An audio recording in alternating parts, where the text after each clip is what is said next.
그 수주를 줄 것인가. 그래서 백신 CMO 기업을 봐야 된다라는 거. 그 다음에 아직 코로나가 안 끝났죠. 그래서 진단키트 기업도 봐야 된다라는 거죠. 자, 백신이 개발이 됐어요. 그럼 코로나가 종식이냐? 아니에요. 백신은 이 온도, 살아있는 온도가 틀려요. 그래서 뭐 화이자 같은 경우는 뭐 70도, 영하 70도 언더에서 산다. 뭐 모더나는 뭐 영하 28도 이하에서 살아난다.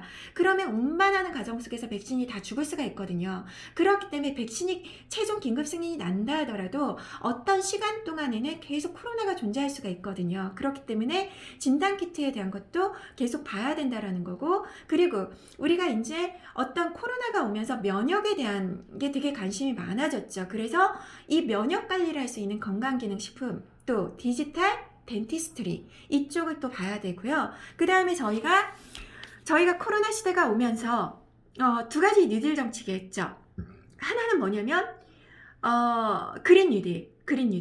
제 투자 이야기 방에 그린 향기의 투자 이야기죠. 제가 자연을 되게 좋아하고 그린색을 되게 특히 좋아해요. 그래서 저는 사실 예전부터 친환경이라는 거에 관심이 엄청 많거든요. 근데 이번에 코로나로 인해서 저희 나라뿐만 아니라 전 세계가 관심을 가진 게 친환경이에요. 에코프렌들리. 그래서 우리도 두 가지의 뉴딜 정책을 하고 있죠. 그린 뉴딜과 디지털 뉴딜이죠. 디지털 뉴딜. 그래서 저희가 디지털 뉴딜을 봐야 된다는 거죠. 한국판 뉴딜. 디지털 뉴딜에는 빅데이터, 5G, AI, 클라우드, 그 다음 노후 국가 기반 시설을 디지털화를 봐야 된다는 거죠. 그래서 제가 이 5G하고 뭐 클라우드, 보안, 요거 빅데이터도 이미 강의를 한번 해드렸어요. 그 다음 그린 뉴딜, 친환경 쪽으로 봐야 된다는 거죠. 전기차, 수소, 풍력, 태양광, 폐기물. 제가 이것도 친환경 쪽 기업하면서 한번 강의를 이 방송으로 한번 이미 해드렸습니다. 그 다음에 환경 연결시켜서 저희가 봐야 된다는 거 환경 사업인데요. 뭐 수철이라든지 공기정화, 그 다음 농업, 그 다음 자전거, 1인 모빌리티 같은 것들을 봐야 된다는 거죠. 그 다음에 이제 포스트 코로나 시대에 이제 유통물류의 혁신이 일어나죠. 포스트 코로나로 정말 훨씬 더 성장한 기업이 있죠. 아마존이죠. 지금 아마존이 뭐 한국에도 들어온다는 얘기가 나오면서 우리나라의 어떤 그런 디지털 뭐 기업들한테 위기가 될 수 있다라는 얘기도 나오고 있어요. 그래서 포스트 코로나 시대에 유통물류 혁신, 그 다음 재택근무, 스마트 교육, 스마트 의료, 그 다음 컨텐츠, OTT라고 하죠. 그래서 이런 것들을 또 관심 있게 봐야 되고요. 그 다음에 모바일 플랫폼. 저도 이제 오프라인 그런 거 안 해요. 오프라인 뭐라고 하죠? 쇼핑, 온라인 쇼핑을 많이 하고 있죠. 온라인 쇼핑. 이 온라인 쇼핑이 되면서 스마트폰으로 거의 저는 구매를 해요. 너무 바빠서 어디 오프라인 매장을 갈 시간이 없어요. 뭐 명품이라든지 이런 거 사지 않는 이상 오프라인 매장을 안 가요. 그래서 모바일 플랫폼의 선장. 그 관점에서 우리나라에 큰 기업이 두 개 있죠. 네이버라든지 카카오가 있죠. 그래서 내년에 카카오뱅크 상장을 합니다. 또 카카오뱅크. 그래서 우리가 쓰고 있는 카카오페이. 제가 카카오페이를 쓰면서 너무 편해요. 그래서 카카오페이 상장 이슈라든지 모빌리티라든지 디지털 가상화폐. 지금 저희가 예전에 디지털 가상화폐가 완전 최고점까지 갔다가 다시 엄청 급락을 했다가 비트코인 같은 경우 최근에 다시 급등을 해버렸죠. 그래서 디지털 가상화폐 같은 경우도 계속 관심을 두고 봐야 된다는 거죠. 그 다음 전자결제. 이게 온라인 쇼핑이 많이 되면 전자결제 시장은 계속 커질 수밖에 없거든요. 그래서 이쪽도 계속 관심 있게 봐야 된다는 거죠. 그 다음에 IT 섹터로 넘어올게요. IT 섹터로는 최첨단 IT, 비메모리 쪽을 봐야 돼요. 2019년 3월에 삼성전자가 비메모리 투자에 엄청난 돈을 쏟아붓는다라고 얘기를 했죠. 그래서 삼성전자는 원래는 메모리 반도체가 이제 거의 글로벌 탑이었죠. 근데 비메모리 쪽에서는 글로벌 쪽에서 약해요. 근데 비메모리 쪽에는 파운드리가 있고요. 그 다음에 파운드리랑 그 설계하는 걸 뭐라고 하죠? 요새는 용어가 생각이 안 나요.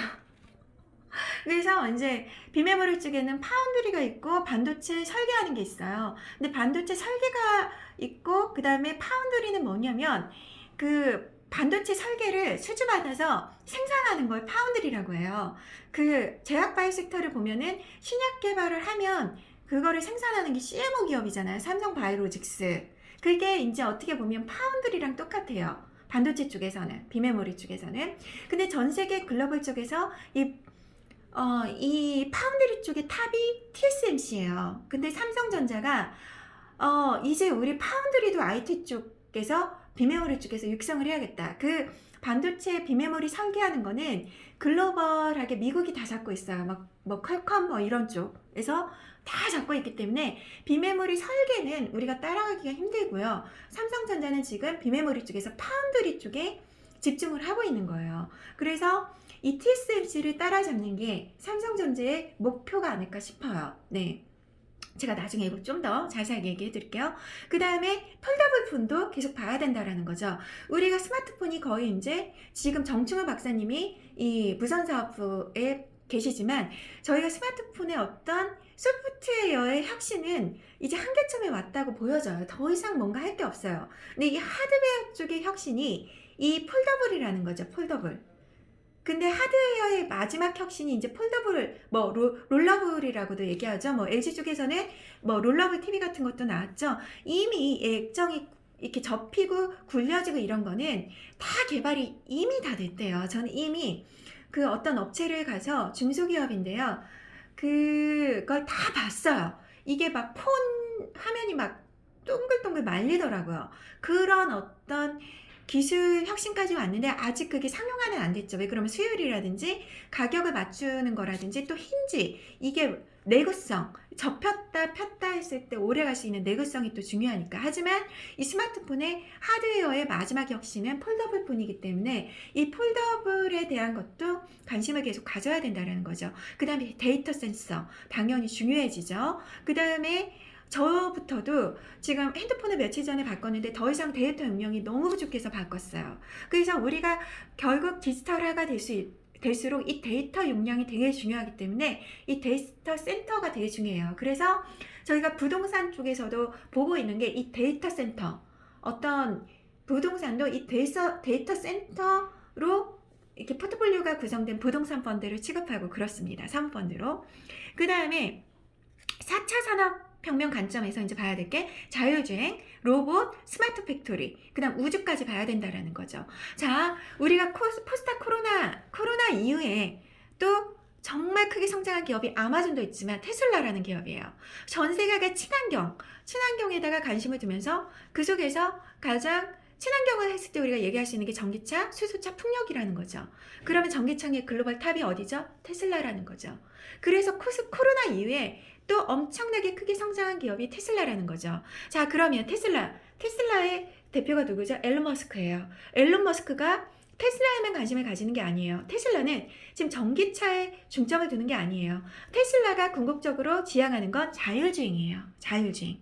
그래서 단순하게 테슬라를 전기차 어떤 섹터로 볼 게 아니라 전기차를 넘어선 자율주행을 실현하고 싶은 게 지금 테슬라의 목표예요. 그 다음에 더 나아가서 앨런 머스크의 더 큰 목표는 뭐냐? 우주예요. 우주. 스페이스X.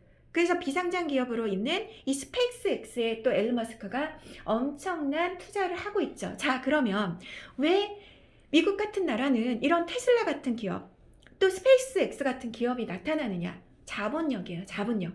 거기는 당장의 매출과 돈을 벌지 않더라도 시간을 기다려주고 자본을 계속 대요.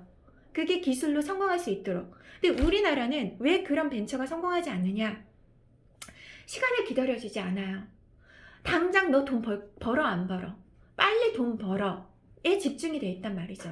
그렇기 때문에 우리나라에서는 그런 테슬라 같은 기업, 스페이스X 같은 기업, 앨런 머스크 같은 그런 사람이 나타나기가 힘들다라는 거예요. 빨리빨리 돈을 버는 기업에 돈이 들어간다라는 거죠. 그리고 우리나라 문화는 무조건 빨리빨리예요.